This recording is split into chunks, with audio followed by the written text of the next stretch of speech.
questions 1 to 12. You hear a physiotherapist talking to a new patient called Ray Sands. For questions 1 to 12, complete the notes with a word or short phrase. You now have 30 seconds to look at the notes.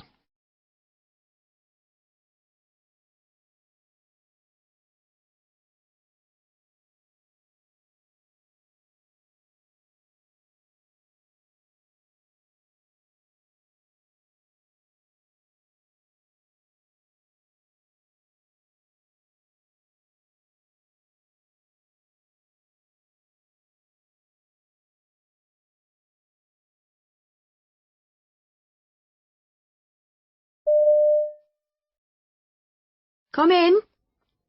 It's Mr. Sands, isn't it? That's right, Ray Sands.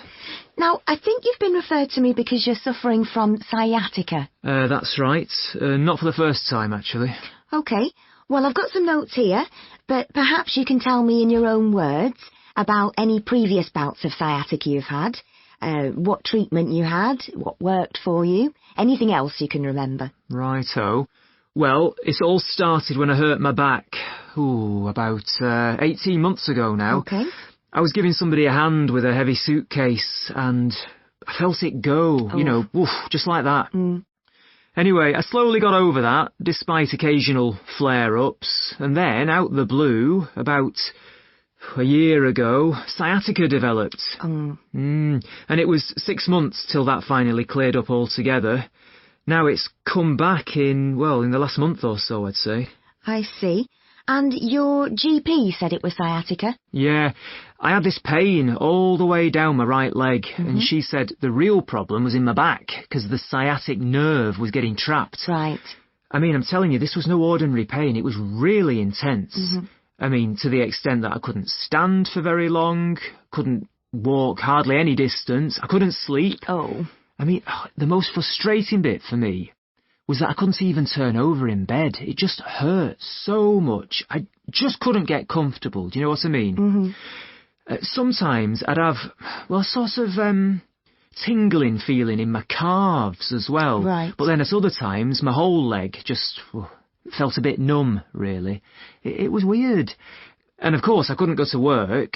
I'm an events organiser, so I travel about a lot. I'm setting things up for conferences, lugging stuff around, And so there was no way I could manage any of that, the state I was in.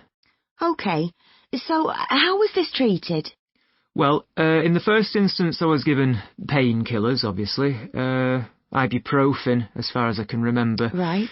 And I was told to put compression packs on the affected area. I mean, that did ease the pain a little, but I was still housebound, practically speaking. OK. Then the GP sent me to see an osteopath, and I got some treatment there, but it didn't seem to make much difference. Right. So I was referred to a sports injury specialist, of all things. And he did a number of things that did seem to ease things a little, like working on my spine and lower legs. Oh, and he gave me a set of exercises to do at home. I see. Any other treatment?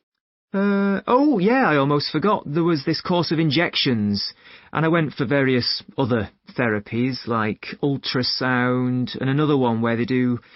they use, electrical impulses. I can't remember exactly what it's called. OK. At one point, I even considered acupuncture, but by then, the other things were beginning to take effect, and the symptoms were subsiding, so I gave it a miss. So, which of these various treatments do you feel was most effective? What made the difference? I couldn't say for certain, because it all went on for 4 months without much improvement, really. Then it wasn't until, suddenly in the 5th month, things changed quite dramatically. So to be honest with you, I think it was the combination of treatments gradually taking effect and coming together, rather than one single thing making the difference. OK. And did anyone ever talk to you about what might be causing the problem? Well, I think everyone assumed that a slipped disc was behind it all, but it was never actually confirmed as that. I mean, I know there is this other condition where you get a lot of pain in the buttocks, but that wasn't my experience. OK. And did anyone talk to you about aspects of your lifestyle that might be contributing to the problem? Well, I remember actually there was one of the therapists.